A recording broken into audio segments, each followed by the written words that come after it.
Are women discriminated in Europe?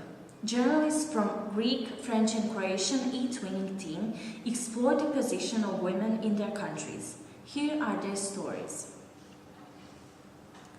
In France, women were granted right to vote in 1944, in Croatia in 1945 and in Greece in 1952.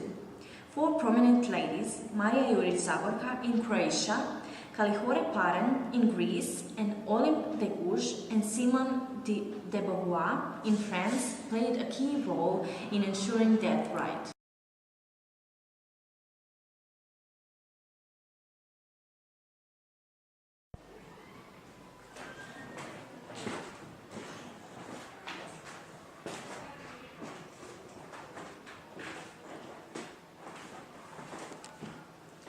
One of the most important members of the women's movement, who was herself a victim of discrimination in social and business environment, is our famous writer and journalist, Marija Jurić-Zagorka. She was born on March 2nd, 1873, in aristocratic manor Negovec near Vrbovec. Despite being a gifted child, her parents didn't allow her to get an education, but decided she should marry young. Her marriage, in which she suffered a nervous breakdown, fell apart 3 years later and she escaped from her husband to Zagreb, where she painstakingly began her career in journalism, the unusual for women. Life is from the novel, one might say. Everywhere I went, I was treated with distrust and disdain. Being a woman in politics in the 19th century was considered like being a woman in a brothel. In the newspaper office I worked for, everyone looked at me in amazement, and I only wanted to spread feminism and help women to participate in public life. My aspiration was always the emancipation of women. In every national struggle, the Croatian women have been a strong support to men. However, when the right to vote was given to every adult male, the female part of the population was not included, not even mentioned, though the need for women cooperating in the state and national development has been proven many times. When the least democratic country under the sun, Hungary, gives women the right to vote, Croatian electoral reform leaves out the democratic principle of equality of people. When the whole world has democratized our electoral reform divides the male part of the population from the female part and leaves the boundaries between them, similar to the ancient boundaries, which existed in the past when privileged nobles had all the rights and the peasants had only duties. The only difference is that then literate lord possessed the privileges over illiterate servants, while today an illiterate man gets the privilege over literate women.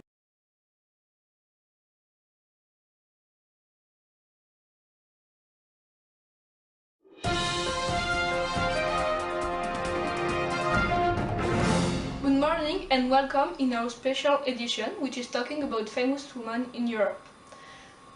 That's why, for this occasion, we have a famous guest with us. This is probably the first time you see her on TV.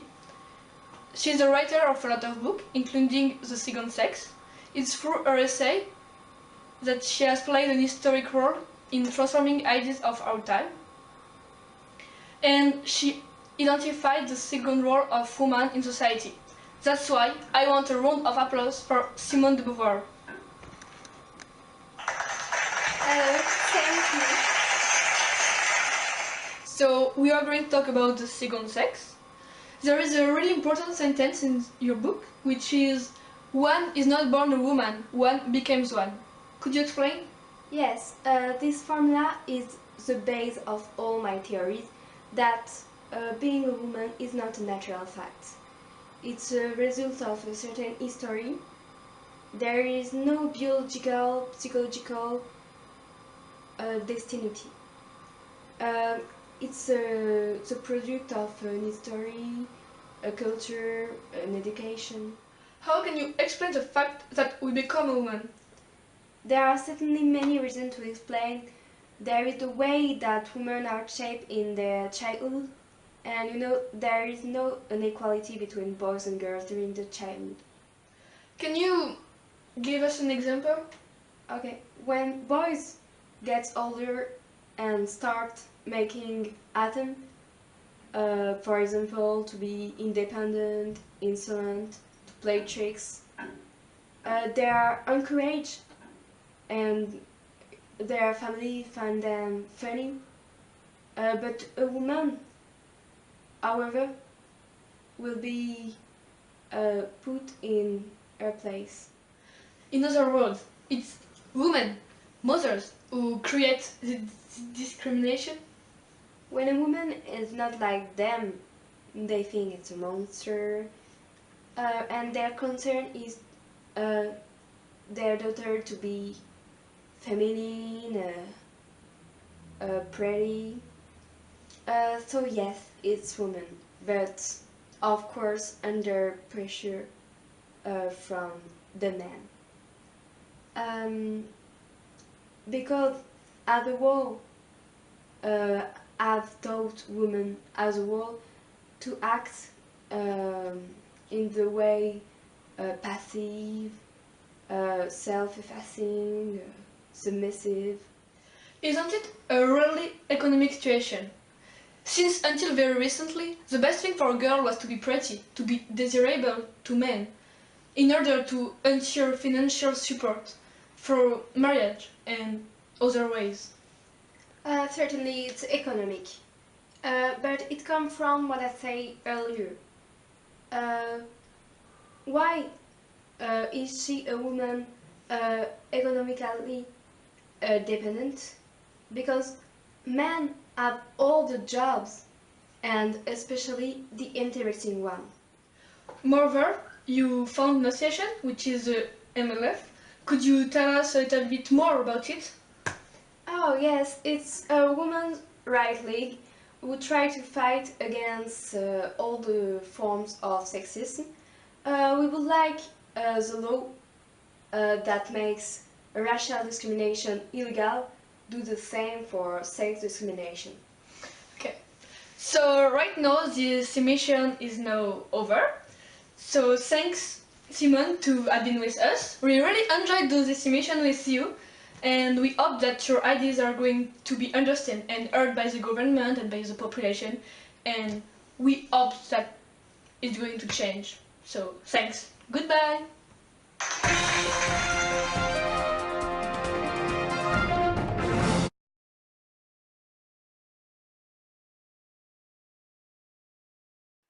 Ονομάζομαι Καλλιρόη Παρέν Σιγανού και γεννήθηκα στο Ρέθυμνο το 1861.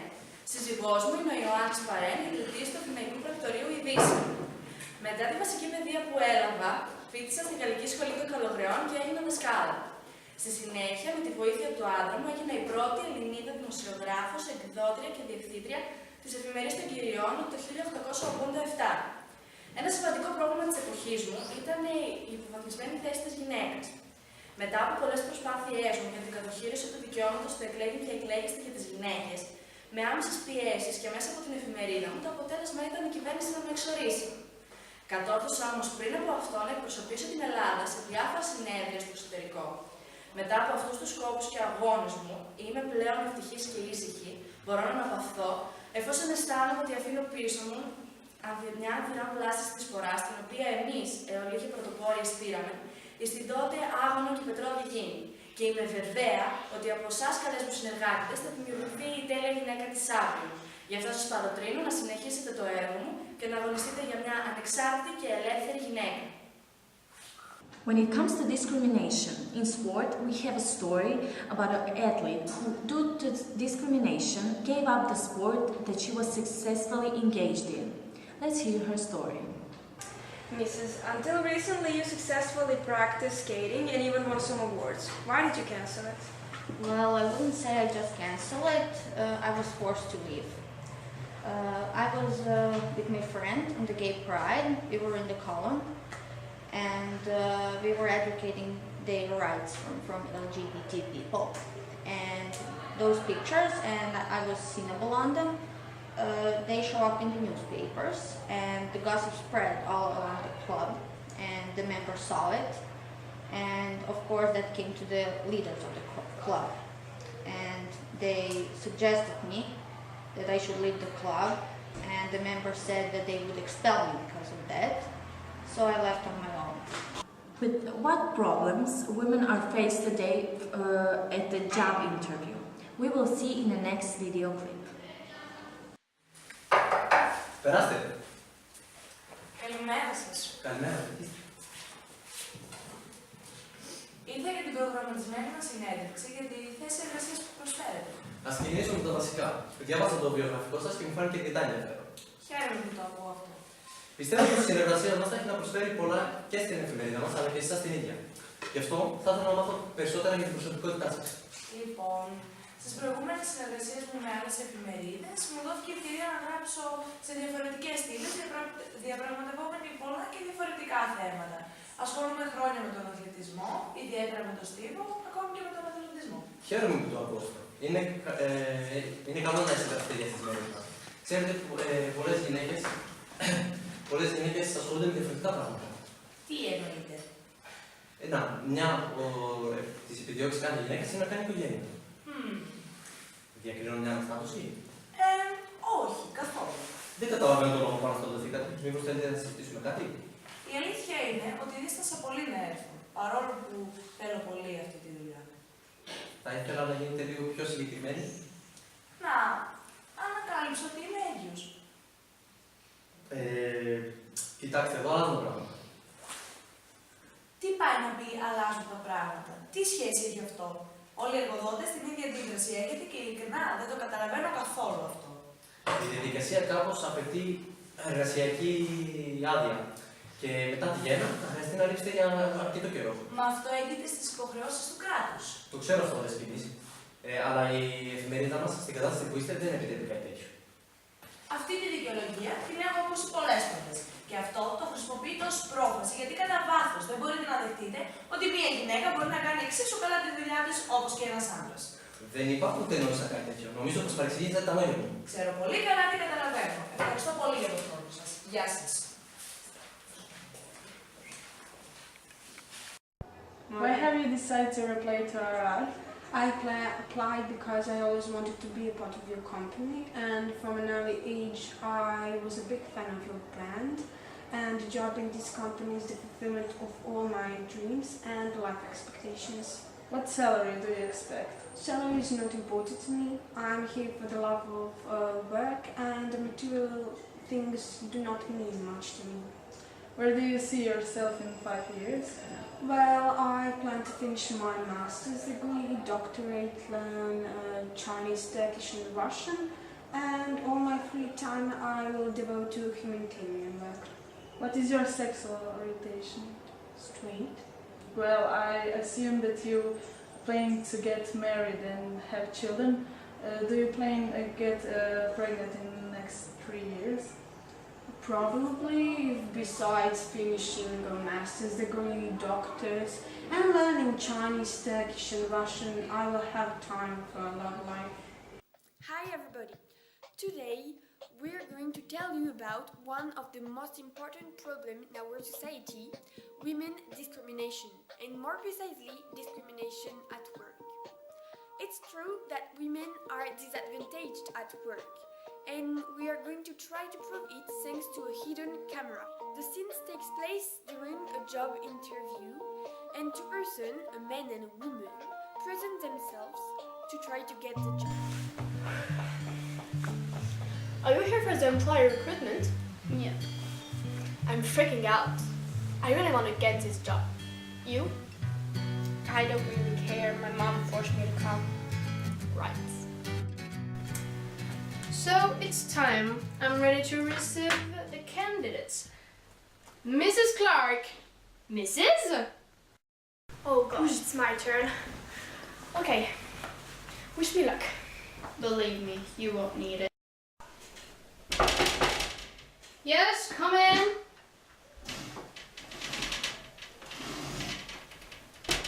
Hello, Mr.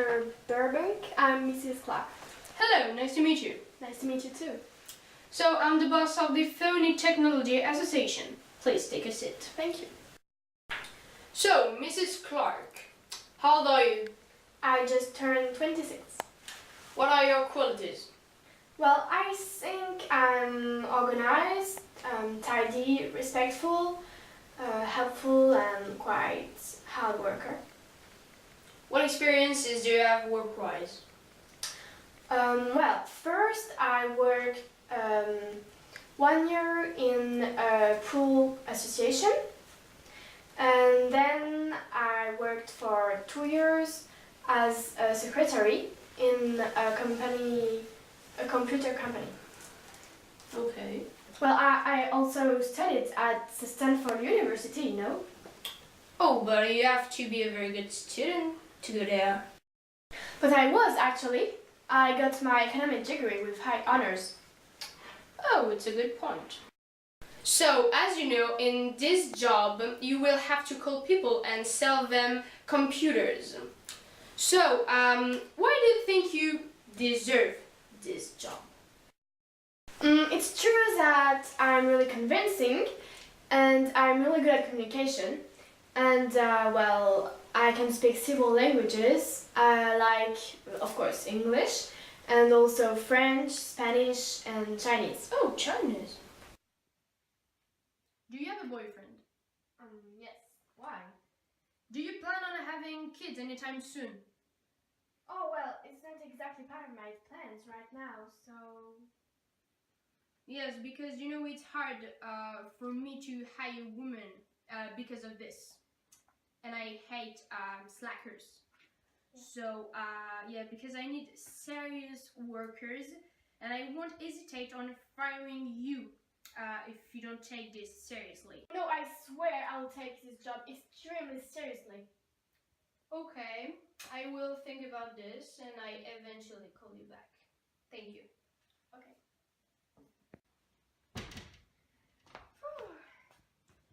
So how'd it go? Quite well, I think. Or I hope. Told you we were gonna get the job. I didn't get it yet. And it's your turn. Right, good luck. Thanks. Come in! Hello, Mr. Burbank. Oh, and you must be Mr. Shihai, a real man, just as I like it. Please, take a seat. Thanks. What can you tell me about yourself? Well, I'm 22, and I'm a pretty chill dude, you know, and laid back, if you ask me. Okay, but tell me, what are your qualities? Oh, wow. Well, I don't have many qualities, but if you ask me, I guess I can be pretty persuasive, and I also think I'm quite, like, convincing. But that is pretty much it. That's all? Yep. So, you have a lot of experience. Yeah, I guess so. I mean, I worked at Subway for a whole summer.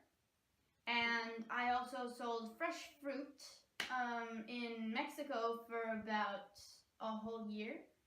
So that was quite good. Oh my god. And what about the language? Well, I think English, isn't that enough? Not Chinese at all? Do I look like someone who speaks Chinese? I think that you are the best candidate of the day. I like you. You've got the job. Are you kidding me? Absolutely not. Thank you. Oh, thank you, man.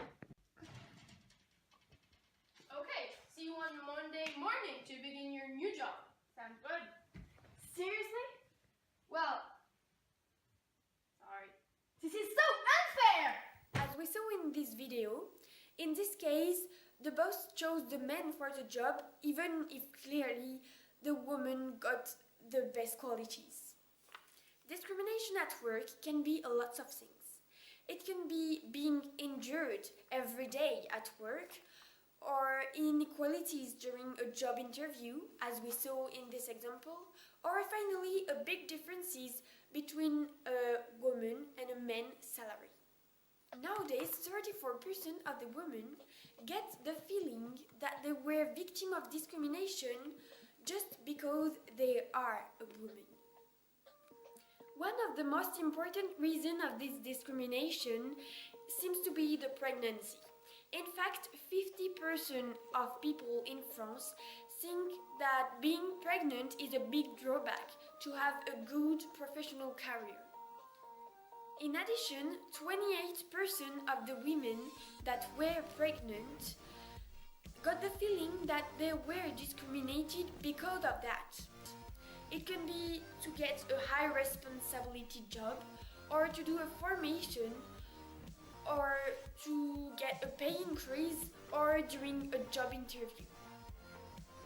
To fight about this big problem of discrimination that is still present in our society, a lot of associations were created, like the International Alliance of Women or the International Federation of Business and Professional Women, and in addition in France the FNSF was created, which means the National Federation of Women's Solidarity. Let us hear some opinions from experts about women's rights. Are women equal to men? What can be changed in the European Union when it comes to women's rights?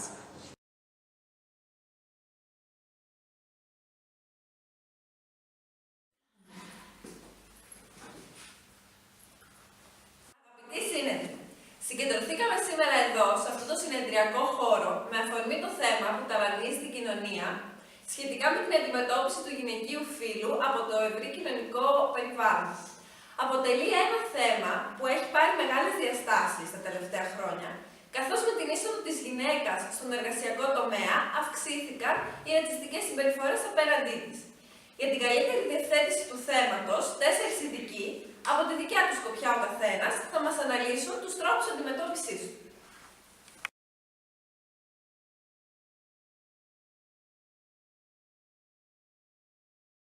Το λόγο θα πάρει ο δημοσιογράφος Δημοσθένης Πολίτης. Κύριε Πολίτη, ο λόγος σε εσάς. Πώς πιστεύετε ότι θα μπορούσε να αντιμετωπιστεί το θέμα? Πιστεύω ότι θα πρέπει να γίνουν κάποιες βελτιώσεις όσον αφορά τη στερεοτυπική και υποτιμητική εικόνα της γυναίκας από τα μέσα μαζικής ενημέρωσης. Πρώτα απ' όλα, τα μέσα μαζικής ενημέρωσης θα πρέπει να προβάλλουν μια ισότιμη εικόνα της γυναίκας σε σχέση με τον άντρα και όχι να την αντιμετωπίζουν ως σκεύος ειδονής, προωθώντας ορθά πρότυπα συμπεριφοράς και περιορίζοντας τις ρατσιστικές αντιλήψεις απέναντί της.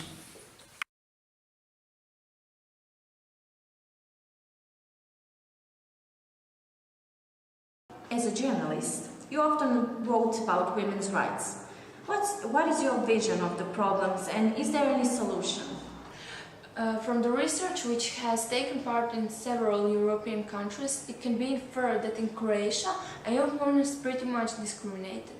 Statistics show that in the world of science there are still exclusive male clubs, and the young female scientists have a lot more to prove than their male counterparts. Not to mention that if employed, they are less paid for the same job. I think that the introduction of gender quotas in employment could be a way to get rid of discrimination against women in employment.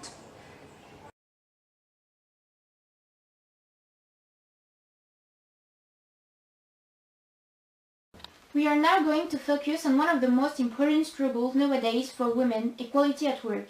In France, from 1804 until 1965, a woman couldn't work without the permission of her husband. Her salary was taken and managed by her husband until 1907, and her other properties too until 1965. From 1965 until nowadays, important changes occurred. A woman can manage her properties, open an account, and work without the permission of her husband. In 1972, appeared the recognition of the principle equal pay for equal work. Despite all this progress, it still inequalities because in 2013, the average woman's salary was 19% lower than that of a man. Among the different debates which animate France, there is one of them which creates a lot of different point of views and a lot of street protests. It is the birth control. A law passed in 1920 made contraception and abortion criminal offenses. In 1942, the abortion was considered as a crime against the state liable to death. The New Earth Law authorizing contraception was passed in 1967. In 1975, Simon Veil's law legalizing abortion was passed after a long struggle. France has one of the most generous childcare systems in the world. Parents can send their children to nurseries from the age of 3 months until they can go to preschool from 2 to 5 years old. Parents can also both take up 3 years of unpaid parental leave to take care of their children until they can go to preschool. Women wearing trousers is a proof of the inequalities that exist between men and women and that still remains nowadays. Indeed, in France, women wearing trousers are still technically breaking the law. This law from the 19th century stipulates that any woman wishing to dress as a man must obtain a permission from the local prefecture, and it has never been repealed. And when back in 2003 someone finally suggested to repeal it, they were told that it was not worth the bother. Συνεχίζουμε με τη δικαστή κυρία Ιωάννα Μπέλου.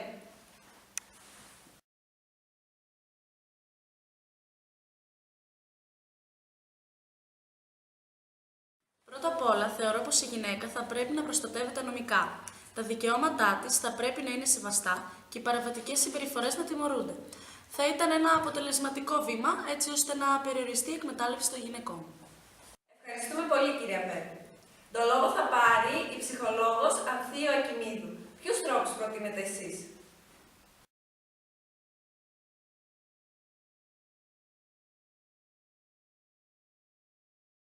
Εγώ πιστεύω κατά τη γνώμη μου ότι και οι άνδρες θα πρέπει να αντιληφθούν ότι οι γυναίκες χρειάζονται τη στήριξή τους. Δεν είμαστε ίδιοι, αλλά είμαστε ίσοι. Επίσης, για την αντιμετώπιση του προβλήματος, θα πρέπει και οι ίδιες οι γυναίκες να αναζητήσουν τη βοήθεια. Ειδικά ο κλάδος μας είναι εδώ για να τους προσφέρει την καλύτερη ψυχολογική υποστήριξη.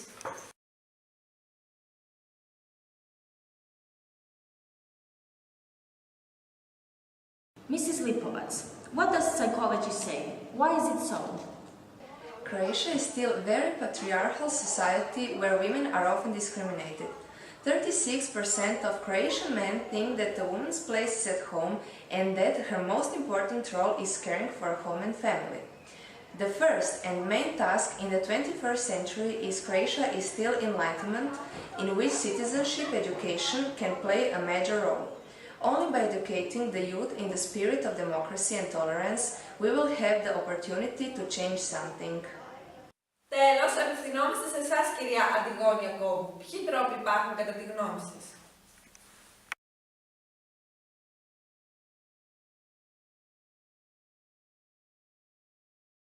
Εγώ ως απλός πολίτης πιστεύω πως η γυναίκα πρέπει να αντιμετωπίζεται ως ενεργό μέλος από την κοινωνία, να μην την αντιμετωπίζουν ως έρμεο ή ως αντικείμενο, αλλά να δίνουν βάση στα λεγόμενά της και να την εντάσσουν στον κοινωνικό και πολιτικό χώρο.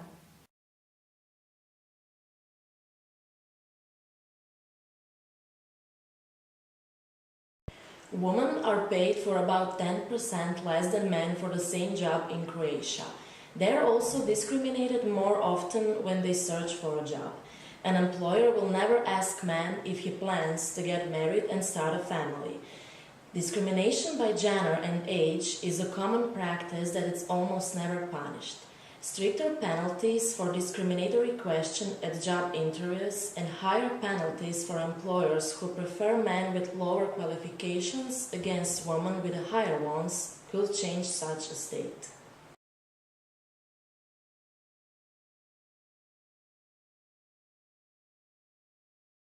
In 2006, a law has been voted about the equality at work between men and women because of the fact that women's salaries are lower than men's salaries for the exact same job, which is considered as a big injustice by the biggest part of the French population. Then, in 2013, another law that stipulates that the healthcare insurance fund has to repay entirely the abortion cost has been voted. And then a few other laws have been voted through the years, in 2008, in 2011, in 2013 and in 2014 about the equality of the men and the women at work in the government and in the administration councils. All these laws that has been voted through the years are there to fight the inequalities between men and women in the private, in the public and in the professional spheres. In France, we're still fighting against the inequalities that exist between men and women, for example with laws that are voted almost each year, even though the inequalities still exist. They are just a bit less than before. Dear viewers, you've heard what our distinguished experts say about the equality of women in Europe. What do you think? Are women discriminated in the European Union or not?